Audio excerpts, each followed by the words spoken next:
والنازعات غرقا والناشطات نشطا والسابحات سبحا فالسابقات سبقا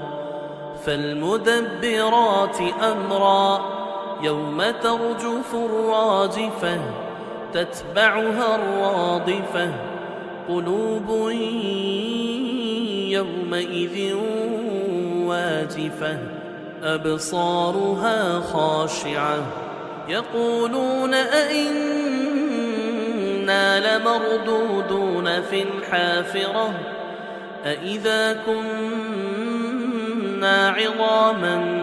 نخرة قالوا تلك إذا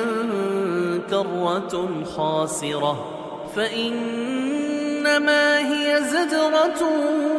واحدة فإذا هم بالساهرة هل أتاك حديث موسى إذ ناداه ربه بالواد المقدس طوى اذهب إلى فرعون إنه طغى فقل هل لك إلى أن تزكى وأهديك إلى ربك فتخشى فأراه الآية الكبرى فكذب وعصى ثم أدبر يسعى فحشر فنادى فقال أنا ربكم الأعلى فأخذه الله نكال الآخرة والأولى إن في ذلك لعبرة لمن يخشى أأنتم أشد خلقا أم السماء بناها رفع سمكها فسواها وأغطش ليلها وأخرج ضحاها والأرض بعد ذلك دحاها أخرج منها ماءها ومرعاها والجبال أرساها متاعا لكم ولأنعامكم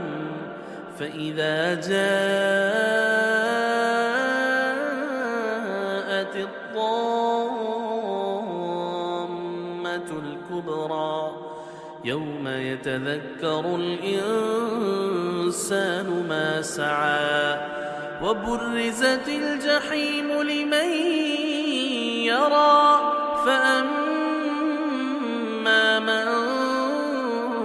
طغى وآثر الحياة الدنيا فإن الجحيم هي المأوى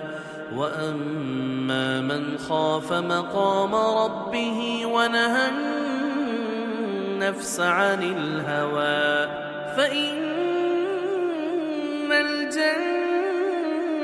هي المأوى يسألونك عن الساعة أيان مرساها فيم أنت من ذكراها إلى ربك منتهاها إنما أنت منذر من يخشاها كأنهم يوم يرونها لم يلبثوا